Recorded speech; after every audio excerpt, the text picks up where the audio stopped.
I don't do any whole cluster stuff, and we've done a little bit playing, but I haven't really taken it fully serious. You know, Terry, good friend of mine, Terry Colton from Adelaide, who I'll get in my barrel room one day. This is great. He destems, and then he takes his stems and he washes them. And then he lays them out on the concrete floor of his greenhouse and dries them. And then tastes them. He goes in there and munches on them a little bit, and then throws them back in the fermentation. Which, you know, he makes the best Pinot Noir in our area, I would say, probably. You know, there's a couple of other guys that do a good job also, but for me, his HMR Pinot is the best one. Awesome. And he's thrown a bunch of bloody they're clean dried stems in.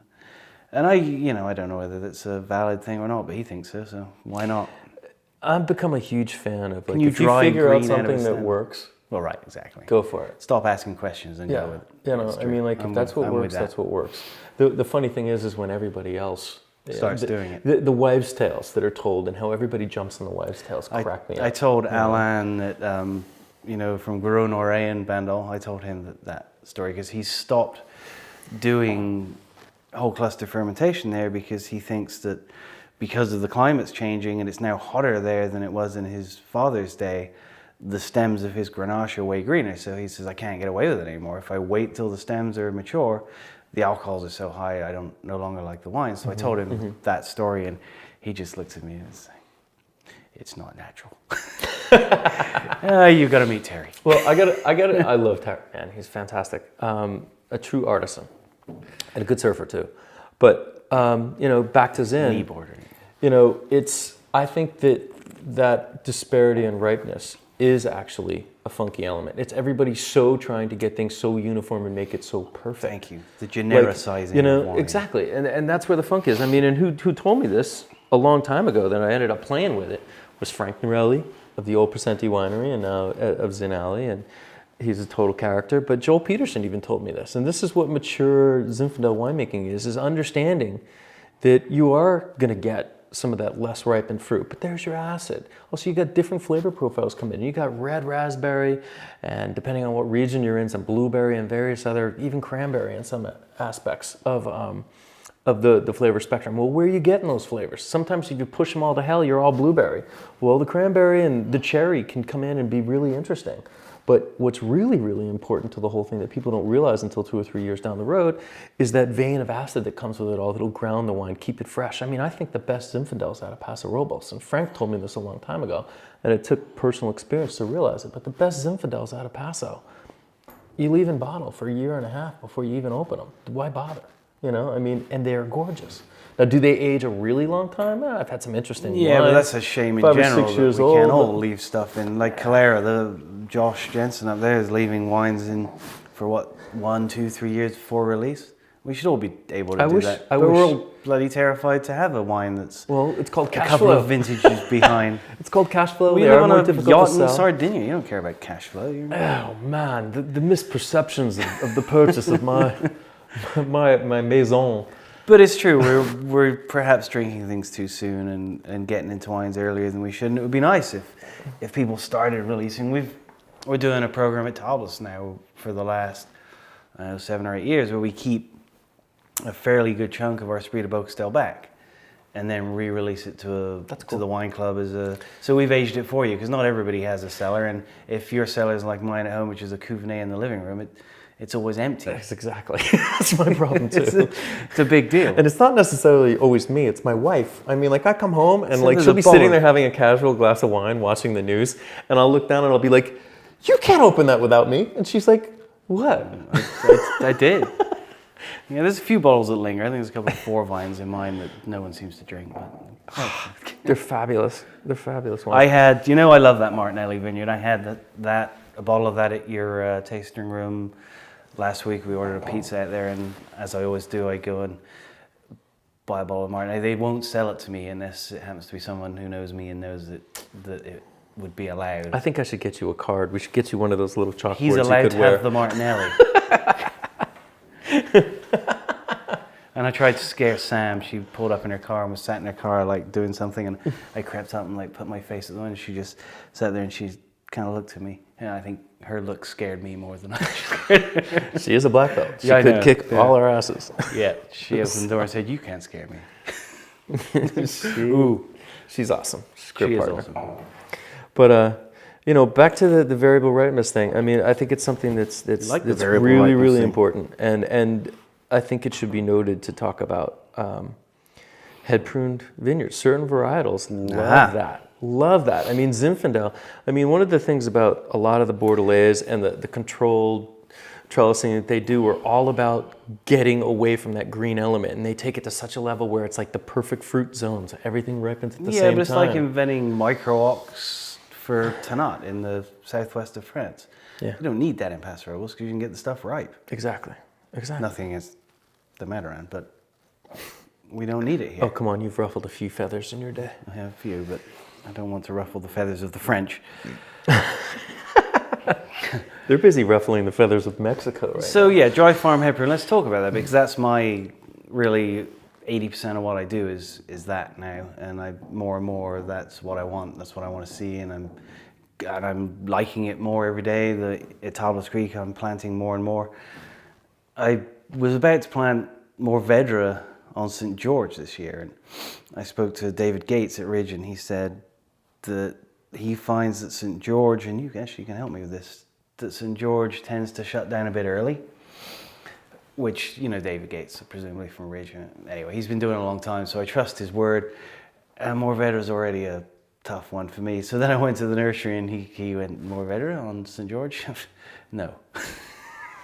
You gotta trust those guys a little bit. Mourvedre only goes on 1103 and something else, and everything else it doesn't like. Exactly. So I'm doing Grenache on St. George just because I want to see what it does. I mean, the Grenache, the Zin, everyone was used to do St. George, right? And the Zin dry farmers that I'm buying from still like St. George. I love St. George. And I like, and I've never compared used it. to He did. what's the 3P. 1103P. 1103P, like up in Amador, everybody's on 1103P, where they don't have old vines on their own roots. I'm also going back to my own root stuff a lot. Well, the thing is I once tried to talk one of my growers up there, Ken Deaver. I said, well, can you plant this hillside that you're going to plant? Can you put it on St. George instead? He's like, nah, I wouldn't do that. I was like, why not? Why? And he's just like, oh, I'll get a ton less per acre than 1103. And so I was just like, Then you really wanted it. the age-old war between grower and winemaker. Well, it's a different thing, right? St. George is, and I don't know this subject well, but it's a different rootstock. It's more of a riparian thing, so it's a water seeker. More, yeah, is what dude, I hear. they And found it looks to for go. water. I mean, Davis has Built dug it in. up, and it's like 40 feet. Exactly. So why everywhere, wouldn't you? you Why know? wouldn't you? I mean, let it go Grenache on big. that surely is a good call. I would think. Totally. Just as long as it can get it ripe, I mean, Mourvedre. I'm really excited because you've inspired me on so many levels. I mean, in fact, most of Cypher is your Did I fault. inspire you to the Virgins? Was that me? That was man. That was men. Being a man. No, you didn't say No, they were male virgins. I assumed they were females. You cad, you brute. No, but quite honestly, I got really inspired. Yes, I was buried in the Zen world, but the whole freak show kind of evolved out of the lust of just such amazing vineyards here and great wines being made from them. And you turned me on to a lot of them, and like that's why I pursued what I did. But my wrestling match was always I could not get the quantity or the level of Mourvedre that I was looking for, the quality and level of Grenache that I was looking for. I mean, you had the luxury of Tablas, where you got to like basically, write your game. And I'll never forget the day I came up to you and said, okay, you spent all these time planting these vineyards. You spent all this time in the early years seeing what worked, what didn't work. What would you do differently? And the first thing that you said was, I don't remember. Nothing, probably. you were slightly stammering, but you said Stammering? You said Grenache head prune. Right, which Grenache I've done, head prune. actually. And so And lots when of it really came down to it, I was really inspired to actually work with the terroir of Paso and knowing what I know about Zin and enjoying head prune and dry farmed and concentration levels like that. I planted 2 vineyards, very, very close to each other in Cuyler Canyon. One, I did super, super high tech with Don Hofer, who was like this crazed scientist, Yes. and he loves the science and he wants to do everything ultra high tech and science. So we did a very high density planting there. You were trying to get me to buy fruit? Yeah, I don't think so. Not me. No, it's a Syrah that he's trying to sell. Not the you can't have any of the Grenache anymore. Thank you. But Always we been so planted generous everything with your 6 by fruit. 3. No, we planted everything 6 by 3. Bilateral cordon, which means you don't have a lot of spur position. So it's like in one cluster per cane. And we're trying to do the canopy and such where we're getting enough shade so that we get the color that we're looking for. But we're seeking that low pounds per vine concentration thing. Almost right across the street, same facing, fantastic vineyard, which is one of my best Zin vineyards, is the Bray Vineyard, Alta Vista. And they planted, for me, some more Zin, but we did the same clones of Mourvedre and the same clones of Grenache on different rootstocks and whatnot, but all head pruned. And so I've got the best of both worlds, where I'm going to do this extreme high-tech version, see where it takes us, and I've got the extreme gorgeous site, great clones, done correctly. This will be a much more interesting conversation in 20 years from now. Yeah. Really. Yeah, I'd like to see us in 20 years. Don Hover's kids are going to have torn out his vineyard and built condos or something. Probably. And the dry farm headprint stuff will be just stellar. Rockstar. No, I mean, some of the stuff I'm getting now, I mean, somewhere over there beside you is the Dodd Vineyard, which is just insane. Mm-hmm. It's a field blend of Tannat, Cab, Petit Verdot, and Zin. Right on. Just bring it in, throw it in the fermenter. Sounds great. Let's go. And it's beautiful. And up on the hill, looks over Talbot's Creek. I mean, I didn't want to buy it, and they kept coming and saying, "Oh, you come and look at it. Let's come and look at it." And I'm trying to drop vineyards, not buy new ones. I mean, so I went up there and just like the crack took hold, and you had to go. Yeah, I'll take it all forever. Oh man, that's why Sam and I aren't married anymore. Well, my sister always has to be my sister, so that can't happen. That is true. Well, Sam always is my partner, but she's ready to kick my ass sometimes. But well, it's hard to resist. This year I got that dry farm Chenin vineyard was offered to me, and it's kind of like 40-year-old dry farm Chenin on Peachy Canyon. Do you want it? Yeah, all of it. I'll gladly pay you Tuesday Yeah, for a hamburger today. How much can I pay for it? Wow. And that I'm excited about. That's going to be a really fun wine. We're doing it semi-dry and a dry, and who knows, Neil, that's what this town needs, though. That's what this town needs. The last thing this town needs is another damn Cabernet or another damn regular thing.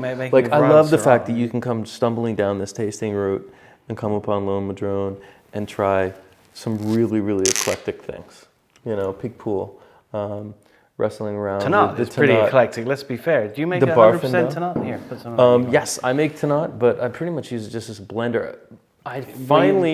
Do you make a straight Tannat? Answer that question honestly. I do not. My goal of it was originally to work with it because I thought it would be such a great blender for Zin. I remember that. But now trying to steal it from me from Don Rose's vineyard, as I recall. Well, it was so cute. I'll give you my car. That was his line. I was always told like, me can he I tried just to share trade it you with his him? car for some of my fruit. You can have it all now. If I bought the Viper from him, he would have given me the Tannat. You know that for a fact. Yeah.